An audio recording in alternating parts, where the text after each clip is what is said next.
Just দেখছিলাম আর ভাবছিলাম, যেই মানুষ যারা ভিড় বাসে কুনুই দিয়ে ধাক্কা মারে জায়গার জন্য, যারা ট্রেনে বসাকালীন অপরজনকে বসতে পর্যন্ত দেয় না, বলে দাদা জায়গা নেই, অন্য সিটে যান।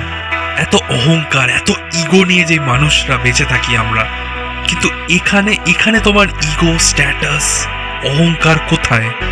কত কেউ আসছে কিন্তু সবাই ওই মাটিতে পড়ে আছে, ওয়েট করছে তাদের নাম্বার আসার জন্য। তাদের নাম্বার এসে গেলে তাদেরকে তুলে ফেলে দিচ্ছে ওই কাঠের ওপরে, তারপরে আগুন লাগিয়ে দিচ্ছে। কিসের স্ট্যাটাস, কিসের অত সফিস্টিকেশন? সব একইভাবে ট্রিট করছে প্রত্যেকটা বডিকে। সারা জীবন ধরে এত কষ্ট করে টাকা আর্ন করছে, তাদের বন্ধুত্ব স্যাক্রিফাইস করে, তাদের ফ্যামিলির সাথে টাইম স্যাক্রিফাইস করে, তাদের নিজের প্যাশন স্যাক্রিফাইস করে। এই যে এত টাকা, এত সম্পত্তি সবাই অর্জন করলো পুরো লাইফে, সেটা তো কেউ আনছে না তাদের সাথে। ওই একই কাপড়ে মোড়া পিঠে করে আনছে আর ছাই হয়ে যাচ্ছে।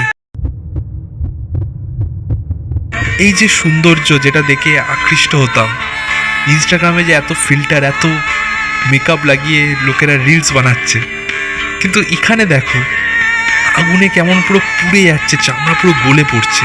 সেই স্মাইল, সেই চোখ, যেটার জন্য তুমি একজনকে ছেড়ে অন্যজনের কাছে যাচ্ছ, আর কিছুই না ভাই, জাস্ট মাংস। যখন জ্বলবে সব একইভাবে জ্বলে সেই ছাই হবে।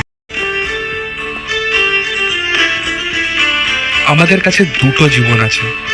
সেকেন্ড জীবনটা শুরু হয় যখন আমরা বুঝতে পারি আমাদের কাছে একটাই জীবন আছে।